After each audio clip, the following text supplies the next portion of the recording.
Hi, I'm Glen Hiemstra from Futurist.com. This is Futurist.com TV. Today we're at a unique housing project, an exhibit, with Tammy Shocker, who's a principal in a Seattle-based architecture firm called Methuen. And she's going to show us around this housing unit here in just a little bit, but we're going to ask her a few questions first. Hi, Tammy. Hi. Tell us a little bit about Methuen architecture first. Well, Methuen is a 50-plus-year-old architecture firm. We focus on integrated design and stewardship to the planet. So we focus all of our work on sustainable design practices, which also include landscape architecture, interior design, urban planning, and architecture. So everything is focused around sustainability, which is one of the things that attracted us to this exhibit. This is an exhibit of a unique kind of housing unit, a manufactured housing unit. Tell us a little bit about how this came together. This was an interesting project. Unico Properties came to Methuen and asked us to consider a way of doing affordable apartments in downtown Seattle that would be different, that would be affordable, and that could be of a more modern aesthetic. And after some feasibility work comparing the use of cargo containers as stackable apartment units and the idea of wood frame modular construction, we found that wood frame construction gave us the opportunity for more repetitive design, more affordability, and an opportunity to really do something more sustainable. Although cargo containers seems like a novel idea, there's actually quite a few stumbling blocks to using them. So we enlisted the help of a very new manufacturer in Burlington, Washington called Transform. And they were just opening their doors, so they didn't have any stock plans yet. Okay. They didn't have any real projects yet. So it was an opportunity for us to step in and help them develop their portfolio a little bit, get themselves on the map, an opportunity for them to build something. And their values are very close to the values of not only Methuen but Unico, which is sustainable design, affordability, a modern aesthetic, and durability.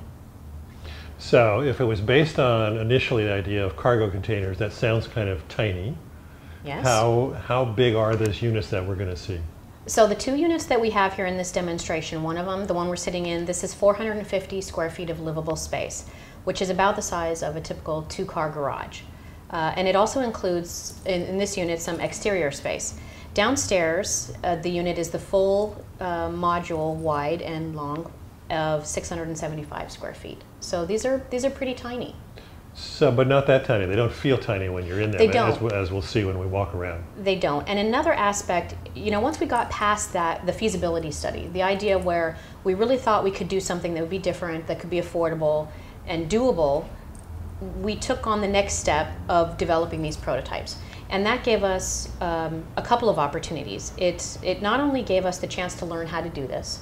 The contractor, you have to have a site contractor to work on this work, and the manufacturer learned to work together. The architects learned to work with both of those contractors, and we work with the state and the city. So it was a huge learning process, building essentially a big full-scale model.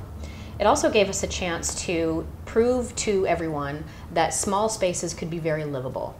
And the opportunity for someone to walk into a space that you tell them is the size of a two-car garage and be able to say, but I could live here, it doesn't feel that small, had everything to do with the success of the project. And as we move forward with the apartments, people can say, I've been in that unit, it doesn't feel small, it lives very large for the amount of square feet that you actually get. And what is your experience in terms of any kind of market research that says there's a demand for this kind of housing? I mean, what's driving this need for a smaller space, more affordable space that you guys are seeing as you look at various kinds of projects around the country? What we're finding is that when you look at sustainable design practices, we all know that we have to be moving to the urban centers. We can't be continuing to take over the green fields. And so we have to start pulling people downtown. In order to make that affordable, we need to get more units on a smaller space. Okay. So just the necessity of having to keep it affordable meant we had to keep them small. We also are finding that most people, when they came in and gave us their feedback on the project, felt that this was something that just didn't exist. This aesthetic, this very clean, crisp design just doesn't exist downtown right now. And we're finding there's a whole generation of people who feel that there isn't really an apartment option for them out there that takes into account their social need to be sustainable and to be accountable to the planet. And so that's where this gives them that opportunity. And I know we're at the tail end of the exhibit that you've done here in downtown Seattle. How was it received? What kind of response did you get? The response has been overwhelmingly positive. We've brought probably 2,000 people through these units over the last 9 months, and everybody loves them. Whether it's that it just feels very open and clean and crisp, or that the kitchens, although they are small, are very usable. Well, the big windows for one thing. Everybody comes in, and a lot of people would say, I just want to live here. Can I just take it right here? Yeah. And people want to live downtown, and finding that this is going to be available downtown has been, they just can't wait for them to be built. So what are some of the big advantages about this kind of construction, this kind of modular construction, manufactured construction that you guys have learned through this project? Well, we've learned a lot, and I think one of the main aspects is that this can be built in a factory in an enclosed setting without worrying about the elements. So we can create these modular units that aren't exposed to the rain or the weather until it's time for them to actually be set. So what we can be doing on any site is building your concrete parking structure, if that's what you're going to be building, or your garage, and your unit can be being built in the factory at the same time. And when you get a nice day like today, you schedule these to come out, and we can put them up in a matter of weeks. So you get, although you don't get as big of a cost difference from, you're putting the same materials together, what you do gain is this opportunity to have them open for rent or for sale 3 to 6 months faster.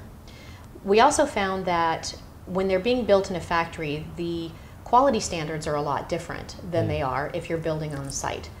They're building in an assembly line, so people know exactly what their job is as it's working through the assembly line, so the quality is much nicer.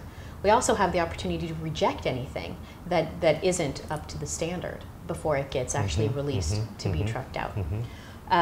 We're finding that this type of construction is just as durable as any other wood frame construction. This is built exactly the same way as any other house is, 2x6 walls, gypboard, all of that. But because it has to be trucked down on the back of a truck, it actually is more durable. They have to be able to withstand about a 2-hour earthquake, really. So they're a lot beefier and a lot stronger. Yeah, it feels very beefy is a good word when you walk into it.